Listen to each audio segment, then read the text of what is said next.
Hello everyone, welcome to this channel. मेरा नाम है आकाश और हम सभी SBI clerk mains and SBI PO को टारगेट कर रहे हैं। दोस्तों, अभी तक 3 डेज़ हो चुका है और जो भी अभी तक फॉलो नहीं कर पाए थे वो आज से भी लगेंगे तो सही रहेगा। और सबसे पहले मैं एसबीआई पीओ की बात करना चाहूँगा क्योंकि उनका एग्ज़ाम बहुत नज़दीक आ गया है। जिनका एग्ज़ाम 8 मार्च को है उनके पास ज़्यादा वक्त बची नहीं है, तो थोड़ा ज़्यादा सीरियस से देखना इस वीडियो को। बार बार मैं आपको इसलिए बोल रहा हूँ क्योंकि सबसे कम आपके पास टाइम है। तो चलो, ज़्यादा टाइम वेस्ट नहीं करूँगा आपका। लास्ट में जो भी बातें बतानी होगी बता दूंगा। अभी टारगेट की बात कर लेते हैं। S B I P O pre में आपको क्या करनी है? आपको इंग्लिश में एडिटोरियल करनी है प्लस वो कैप करनी है, क्योंकि आपका देखो मैं देख पा रहा हूँ जो भी आप मॉक दे रहे हो सबसे प्रॉब्लम जिसमें आ रही है वो है इंग्लिश। इंग्लिश में आपके मार्क्स सबसे कम रह रहे हैं, तो आपको ना सबसे ज़्यादा रीडिंग पे काम करने की ज़रूरत है। तो इसलिए आप एडिटोरियल करो। उसके अलावा एडिटोरियल करके समरी लिखना भी स्टार्ट कर दो। थोड़ा बहुत जैसे मैं पहले लिखवाता था समरी, वैसे ही लिखना स्टार्ट करो, थोड़ा इंप्रूवमेंट आएगा। उसके अलावा आरसी करनी है आपको। आरसी में आपको 2 सेट्स लगानी है।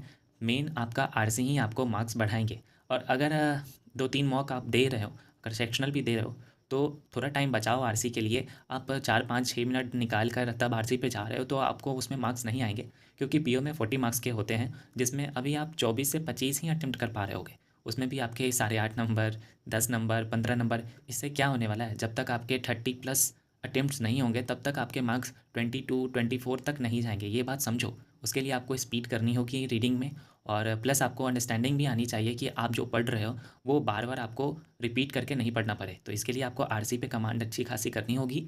उसके अलावा क्लोज टेस्ट पे भी आपको करना होगा। दोनों रीडिंग पे ही हैं, टोन पे ही हैं। जब तक आप ये नहीं समझ पाओगे आपके मार्क्स इंग्लिश में नहीं आ पाएंगे। तो इस पर ज़्यादा ध्यान देना। फिलर्स में आपको 10 करनी है। पैराजंबल आपको 3 सेट्स लगाने हैं, पेयर वाले बनाना, लॉन्ग जो रहते हैं वो वाले। इरर्स में आपको 10 करने हैं और सेक्शनल मॉक आपको देना होगा।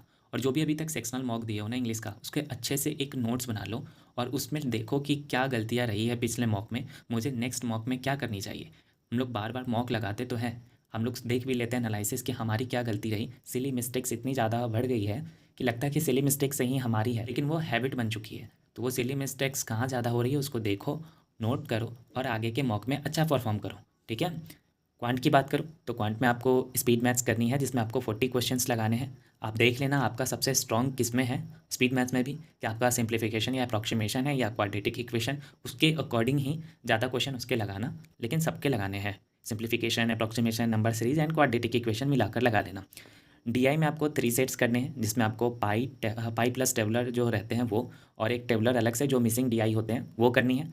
प्लस आपको बार ग्राफ का भी करना है। तो ये 3 सेट्स आपको करनी है। अरिथमेटिक में आपको 10 क्वेश्चंस लगाने हैं। जो भी आपने कल मॉक दिया होगा तो उसमें आपकी गलतियाँ रही होगी, या तो आप अरिथमेटिक तक पहुँच ही नहीं पाए होगे, या पहुँचे भी होगे तो बना नहीं पाए होगे सही से। तो जो थोड़ा टॉपिक आपका स्ट्रॉन्ग है उसकी आपको प्रैक्टिस करनी है। 3 टॉपिक से आपको क्वेश्चंस लगाने हैं, तो ये कर लेना। रीजनिंग की बात करूँ तो रीजनिंग में आपको 4 सेट्स लगानी है। उसके अलावा मिसलेनियस में आपको 30 क्वेश्चंस लगाने हैं। ब्लड रिलेशन हो गया, डायरेक्शन हो गया, कोडिंग डिकोडिंग हो गया, इनके मिक्स करके 30 क्वेश्चंस लगा लेना। और एक आपको सेक्शनल मॉक देनी है। फुल लेंथ की बात करूँ तो फुल लेंथ में आपको 1 प्री का फुल लेंथ देना है। और प्लस इसके अच्छे से एनालिसिस करो। एक नोटबुक ले लो, उस नोटबुक में आप लिखो कि आपकी मॉक में गलतियाँ क्या रह रही हैं, किस टॉपिक पे आपको काम करने की ज़्यादा ज़रूरत है, किस क्वेश्चन पे आप ज़्यादा टाइम दे रहे हो। माइंड में है सही है, आप समझ रहे हो, हर एक चीज़ सही है, लेकिन उसका मॉक में फ़ायदा क्यों नहीं दिख पा रहा है? क्यों आपके मार्क्स 50 तक ही रह जा रहे हैं, 40 तक ही रह जा रहे हैं, 60 तक ही रह जा रहे हैं, अटेम्प्ट आपके 70-72 ही रह जा रहे हैं? रीज़न यही है। आपको लगता है कि आप अच्छे से एनालिसिस कर रहे हो, लेकिन सच पूछा जाए तो आप नहीं कर पा रहे हो। 45 मिनट ही दे रहे हो, 40 मिनट ही दे रहे हो, लेकिन उसमें एनालिसिस में आप जिस तरीके से भी कर रहे हो, उसमें एनालिसिस के साथ साथ आपको उस पर प्रैक्टिस करने की ज़रूरत होती है। तो एनालिसिस करो और उस पर अच्छे से नोट करके क्या गलती रही है उसकी प्रैक्टिस करो, तभी आपके मार्क्स 60+ जाएंगे, 70+ जाएंगे। 50 तक ही रह जाओगे, नहीं हो पाएगा फिर। तो इस पे लगो, इस पे अच्छे से एनालिसिस करते हुए प्रैक्टिस करो। ये हो गया पीओ की बात। अब हम मेंस की बात कर लेते हैं। जो पीओ को लेकर चल रहे हैं एंड एसबीआई क्लर्क मेंस को भी लेकर चल रहे हैं, उनके लिए थोड़ा सा प्रॉब्लम कर रहा है, क्योंकि वो समझ नहीं पा रहे कि दोनों में से किसको कैसे बैलेंस करके चले। तो मैं बस यही कहूँगा, अपने आप को पहचानो, अपने आप को समझो कि आपके लिए ज़रूरी क्या है सबसे ज़्यादा। अगर आपके चांस बहुत लग रहे हैं एसबीआई क्लर्क मेंस में, तो मैं तो कहूँगा आप उसी पे टाइम दो। नहीं तो अगर आपको लग रहा है कि नहीं, मेरा एम पीओ था और मैंने उस तरीके की प्रैक्टिस की है, तो आप पीओ पे दो। लेकिन आपको खुद से बैलेंस करके चलना होगा। अगर आपके अटेम्प्ट 70+ है तो फिर आप दो, तो आपको 60 से 70% आपको पीओ के जो एग्ज़ाम नज़दीक है उस पे दे दो और उसके अलावा आप मेंस पे दो। जैसे ही एग्ज़ाम ख़त्म हो जाएगा आपका, आप पूरा मेंस पे लग जाओ। लेकिन अगर आप एक ही चीज़ पे लगोगे तो शायद कहीं आपका प्री भी निकल सकता था, लेकिन आप ये रिग्रेट तो नहीं रहेगा ना। और मेंस पे ही पूरा टाइम दोगे तो ये भी सही नहीं है। तो थोड़ा दोनों को बैलेंस करके चलो, तो अपने हिसाब से भी थोड़ा बहुत समझो और उस पे लगो। इंग्लिश की बात करूँ तो इंग्लिश में आपको आरसी के 2 हाई लेवल की करनी है एंड मैच द कॉलम आपको 3 करनी है। फिलर्स में आपको 5 लगाने हैं। क्लोज टेस्ट आपको 2, एरर डिटेक्शन 10 एंड एडिटोरियल आपको करनी है। प्लस आज आपको मेंस का सेक्शनल मॉक देना है एसबीआई क्लर्क का। देखो ये जो भी मैं टॉपिक्स दे रहा हूँ मैं अपने से नहीं दे रहा हूँ। मैं प्रीवियस ईयर के क्वेश्चंस को देखता हूँ, एनालिसिस करता हूँ हर दिन जब भी आपका टारगेट सेट करता हूँ, उसके बाद ही आपको सेट करके देता हूँ। तो ये जो टॉपिक्स है ना, ये ज़्यादा नंबर्स ला रहे हैं, यही क्वेश्चंस इसी से क्वेश्चंस आपको ज़्यादा देखने को मिलेगा। तो इस पे अच्छे से कमांड करो।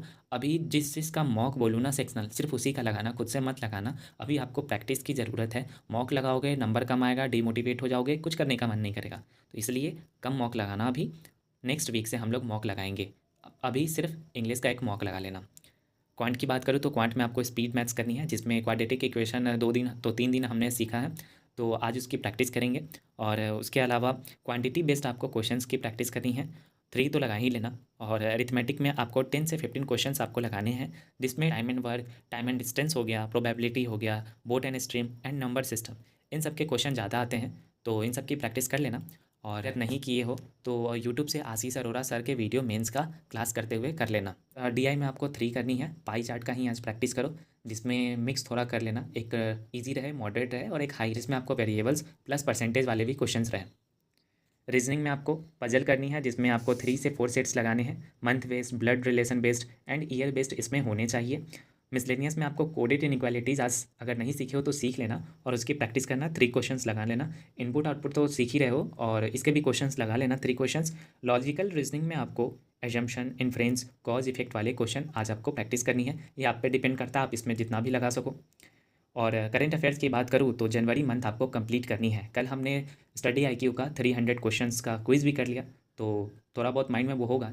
अब पीडीएफ से मंथ का कर लो, जनवरी आपका क्लियर हो जाएगा। नेक्स्ट हम फरवरी नहीं आया था इसलिए मैंने फरवरी का नहीं करवाया था, अब चूँकि आ गया है तो वो कर लेना। और जो बैंकिंग अवेयरनेस का पूछ रहे हैं, कंप्यूटर का पूछ रहे हैं, तो वो ना एक चीज़ नोटिस करो कि अभी एसबीआई में ज़्यादातर जो भी क्वेश्चंस आते हैं वो करंट अफेयर से रिलेटेड ही रहते हैं। बैंकिंग अवेयरनेस भी आपको ट्रेंड के हिसाब से करंट जो भी स्कीम आता है उससे रिलेट करके ही पूछते हैं। तो करंट अफेयर्स करते जाओ, कुछ टॉपिक्स आएंगे उसमें, उसी से रिलेटेड आप बैंकिंग अवेयरनेस भी कवर कर सकते हो। और कंप्यूटर की बात रही तो अभी ज़्यादा क्वेश्चंस नहीं पूछ रहे हैं। कंप्यूटर के क्वेश्चन आपको आरआरबी पीओ में देखने को ज़्यादा मिलते हैं, तो वहाँ टाइम दो ना ज़्यादा, जहाँ आपके मार्क्स ज़्यादा आएंगे। अभी आप नोट्स बनाने में लगोगे तो फिर आपके पास, आप भी जानते हो कि टाइम आपको सिर्फ 1 मंथ ही बचा है। तो उस हिसाब से स्मार्ट वर्क करो, हार्ड वर्क करो, तो सिर्फ प्रैक्टिस पे करो। तो यही दोस्तों टारगेट है आज का। उम्मीद करता हूँ आपको ये टारगेट अच्छा लगा हो।